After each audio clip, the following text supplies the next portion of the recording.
Actually आपने बहुत अच्छा क्वेश्चन पूछा। मौसम में बदलाव अभी कुछ 4-5 दिनों से देखने को मिला है। अगर हम न्यूज़पेपर्स के थ्रू जाते हैं तो पता चलता है कि करीब 7 से 8 डिग्री तक सेल्सियस टेम्परेचर अचानक से फॉल कर गया है। ये थोड़ा-सा एक बदलाव की स्थिति होती है। जब टेम्परेचर मौसम में गिरता है तो हमारे फिजियोलॉजिकल बॉडी में भी चेंजेस होते हैं।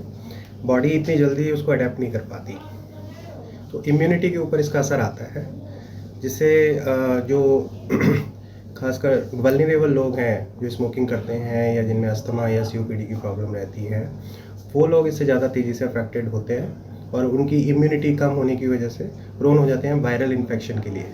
तो उनमें वायरल इन्फेक्शन के चांसेस भी बढ़ जाते हैं इस टाइम पे। वायरल इन्फेक्शन जो है वो सांस की नलियों में सूजन पैदा करता है, जो कि बाद में जाके एक्यूट एक्जर्वेशन ऑफ सीओपीडी या अस्थमा प्रेसिपिटेट कर देता है। इससे पेशेंट्स जो है हमारे पास काफ़ी ख़राब स्थिति में आते हैं, जबकि उनको बहुत ज़्यादा सांस फूल रहा होता है, फीवर भी होता है पर थोड़ा बहुत, लेकिन उनकी सांस लेने की जो तकलीफ़ है वो काफ़ी ज़्यादा बढ़ जाती है और कई बार हमें उन्हें वार्ड में एडमिट करना पड़ता है, आईसीयू में भी रखना पड़ता है और वेंटिलेटर की भी ज़रूरत उन्हें होती है। तो ये इशू इस समय आ रहा है। इसके साथ साथ अभी कुछ दिनों से हम यहाँ देख रहे हैं कि पॉल्यूशन का इशू भी बढ़ा है, क्योंकि आसपास क्योंकि ये सारा एरिया जो है वो विलेज का है और रूरल एरिया है। यहाँ पे फसलें उगाई जाती हैं, खासकर चावल की जो फसल है वो, और इसकी कटाई का सीज़न भी यही होता है। तो कटाई के टाइम पर भी अस्थमा जो है वो एग्जर्वेट कर जाता है। काटने पे जो इसकी भूसी होती है, इससे कई लोग एलर्जिक होते हैं। इस सीज़न में चावल की भूसी से, गेहूँ की भूसी से काफ़ी एलर्जी पाई जाती है, क्योंकि हम एलर्जी टेस्टिंग भी अपने यहाँ करते हैं, तो हमें पता चलता है कि काफ़ी लोग यहाँ पे इन चीज़ों से एलर्जिक हैं। और ख़ासकर जो अस्थमा के पेशेंट्स हैं, ऑलरेडी डायग्नोज्ड हैं, उनमें अगर ये एलर्जी होती है और इस समय जब ये कटाई का सीज़न चलता है तो बहुत बड़ी मात्रा में जो है उनके अंदर ये सिम्टम्स प्रेसिपिटेट कर जाते हैं। और जो कंट्रोल में चल भी रहे होते हैं हमारे, इनको हम इनहेलर्स वगैरह दे रहे हैं और काफ़ी लंबे टाइम से कंट्रोल में चल रहे हैं, उनमें भी ये स्थिति आ जाती है कि उन्हें यहाँ पे आके हमें दिखाना पड़ता है और कई बार तो हमें एडमिट भी करना पड़ता है। मौसम जिस तरह बदल रहा है और जिस तरह से मरीज आ रहे हैं उसको या एक्चुअली प्रॉब्लम थोड़ा सा बचाव के लिए, या तो ये लोग जो है, एक तो अवेयरनेस फैलनी चाहिए इस चीज़ को लेकर कि फसल वगैरह जो है थोड़ा सा कम जलाएं, या और कुछ मेथड्स हैं उनको भी यूटिलाइज़ करें जिससे कि पॉल्यूशन ना हो। दूसरा, मौसम के अंदर जो चेंज आ रहा है वहाँ पे हमें अपनी इम्यूनिटी का ख्याल रखना चाहिए, क्योंकि मौसम में बदलाव को हम नहीं बदल सकते, वो तो हर साल ही होता है। पर इम्यूनिटी में जैसे हम प्रोटीन रिच डाइट ले सकते हैं, फ्रूट्स ज़्यादा खाएँ, जिससे कि हमारी इम्यूनिटी ठीक रहे। और इस समय कोशिश करें कि हम व्यसनों से बचें। अगर सिगरेट, बीड़ी या शराब का सेवन करते हैं तो वो पूरी तरीके से नहीं करना चाहिए। और थोड़ा सा जहाँ पे कटाई वगैरह जो चल रही है वहाँ पे या तो ना जाएं, अगर जाएं तो मुंह पे गीला कपड़ा रखें, रुमाल को गीला करें, क्योंकि नॉर्मल रुमाल को अगर आप लगाते हैं तो उससे इतना अच्छा प्रोटेक्शन नहीं हो पाता।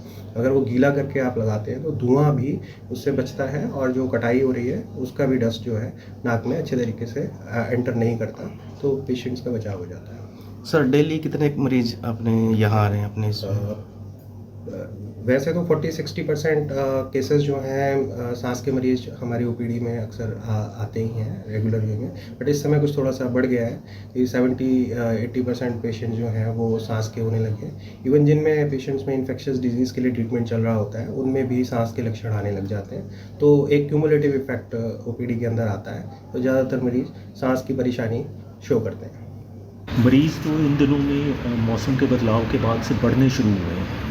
जैसे अभी 3 तारीख की ओपीडी हमारी तकरीबन 2900 के आसपास थी और 2000 और 2500 के बीच में हमारी एवरेज ओपीडी रह रही है। और मरीज़ आमतौर पे जो आ रहे हैं सांस की बीमारी को लेकर आ रहे हैं, क्योंकि आजकल कटाई भी चल रही है तो उसकी वजह से जो गर्दा उड़ता है। और इसमें हम तो यही करेंगे कि मौसम से अपने आप को, जो ठंडक और गर्मी वाला मौसम है दिन में, उसमें मच्छर कटने से बचाव को बचाव करके रखें इस चीज़ का। और साथ में पूरी बाजू के कपड़े पहने, पौष्टिक आहार लें, पानी का खूब सेवन करें, जितनी मात्रा में चाहिए उतना और उससे थोड़ा ज़्यादा ही रखें। और अगर थोड़ी सी भी बीमारी का अंदेशा लगे तो इमीडिएटली हॉस्पिटल में डॉक्टर की सलाह लें। तो सर क्या सलाह दोगे बचाव के लिए, जो बचा जा सके बीमारियों से, जिस तरह से मरीज़ बता रहे हैं सांस के, दमे के मरीज़ बीमारी सबसे पहले तो हम उनसे आग्रह करना चाहेंगे जो कटाई वाले हैं कि वैसा मशीन का इस्तेमाल करें जिसमें गर्दा बहुत कम उड़े, पराली को ना जलाएं। उसके लिए ख़ास हिदायत बरतनी चाहिए कि पराली को नहीं जलाना चाहिए।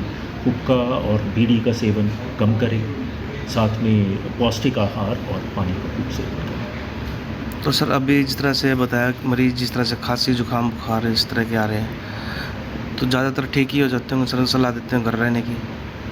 जी, अभी ऐसा कोई प्रकोप वाली नहीं है, लेकिन अगर हिदायत रखें आगे चल के ये बढ़ के ख़तरनाक का रूप न धारण कर ले तो शुरू में ही इसका जैसे थोड़ा सा भी अंदेशा लगे तो इमीडिएटली डॉक्टर के पास वाले हॉस्पिटल में या मेडिकल कॉलेज में हमारे पास आके उसकी सलाह लें और उसका उपचार करवाएं। तो अभी जिस तरह से बात करते हो अभी डेंगू का कितने हालात हैं सर अभी इस तरह के? पहले से तो कम ही लग रहा है। हाँ, इस बार इसका प्रकोप भगवान की दया से ज़्यादा नहीं हुआ, लेकिन फिर भी मरीज़ कुछ एक आते हैं, बीच में 2-3 पॉजिटिव होने का जो हमें खबर मिलती है। और कई लोगों में बिना डेंगू पॉजिटिव के भी प्लेटलेट्स कम आई हैं मरीज़ों की। जो हमारा आंकड़ा है इस बार इस महीने में जो प्लेटलेट्स पहले यूज़ होती थी उससे तकरीबन 50% हमारी ज़्यादा यूज़ हुए। पर ये आमतौर पर डेंगू के पेशेंट में नहीं, पर जिनमें वैसे प्लेटलेट्स कम आई हैं रूटीन में वैसे